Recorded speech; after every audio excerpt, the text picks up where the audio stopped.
Okay, is it going? Let me look. Yeah. Okay, Charles LeBlanc here. I'm very, very tired. I just came from the court. What a morning. Came up the morning. I thought, personally, I said, there's not going to be a trial. We're going to tell the judge that I'm not capable because I want a state-funded counsel, lawyer, by the promise. I can't even think straight. That I won't be able to cross-examine those bastards. I mean, the members of the Fredericton Police Force. Now, the judge, I was surprised. Nope, we're moving on. Again, there's two cops from Miramichi, and the prosecutor, Sébastien Michaud, came from Edmundston. They came a long way, but like I said, hey, I don't give a damn if you come from Pluto. I mean, it's justice. It has, you know, we had to make it right. So this went on all morning, and then I was shocked. They wanted me on the stand to be cross-examined. I said, huh? I was scared because I thought he'd look at me and say, well, what about the case law you put in there, blah, blah, blah, in British Columbia, blah, blah. I'm not a lawyer. And I told the court many, many times, I'm not a lawyer, I need a lawyer. So, but the funny part is, it's a summary assault. The judge told me there's a possibility I can end up in jail. So I'm confused. Usually they say summary. Legal aid said it's a summary charge, so therefore you don't have the right to a lawyer because you're not going to go to jail. But then the judge tells me, oh no, summary charge, conviction, you could go to jail. So I'll leave it to the audience. Any questions?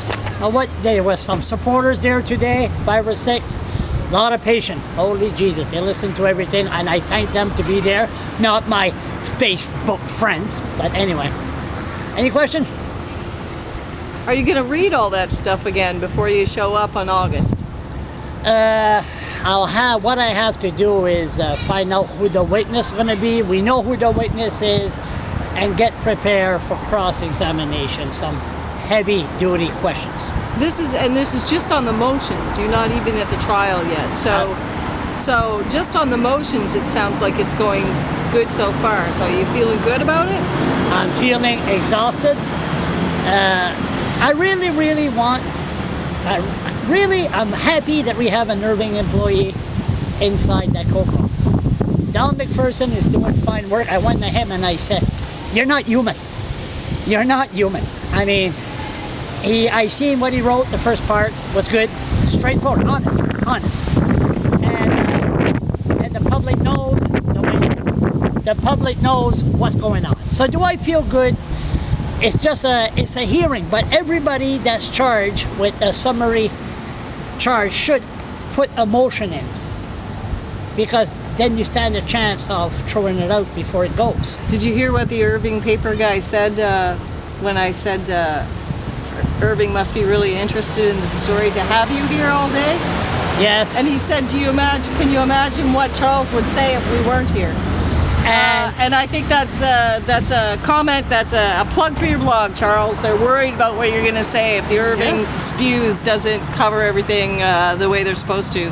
I'm still skeptical about what his editor is going to do after the fact. Listen, the Irvings, whatever, yes, they control the media, but you know what?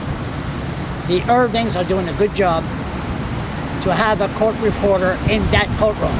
Look at me, I'm shot. My nerves are shot, look. And he listens to that all day long. Wait till you hear part 2 before you say that. No, but you know what? I mean, we need a watchdog to watch. Like, we need a police scanner to watch what the cops are doing. He's the watchdog. If we didn't have him there, I think a lot of innocent people would be sent to jail and the public wouldn't even know. Next question. My nerves. Okay, so I'm going for a beer. I apologize if I insult anybody tonight on Facebook or whatever, because my nerves are shot, and you know what? That beer is going to go down so good. Oh, when is my trial? My trial is August 26th, he said? It's the 28th, and it's not... 26. It's a continuation. 26 and continuation of the motions. To continue the motions, and 9:30 a.m. And you know what? The best part about all this, you have the motions, you have hearings, and guess what? that so-called idiotic poet never even testified. Can you imagine when he shows up for a trial? If he's sober.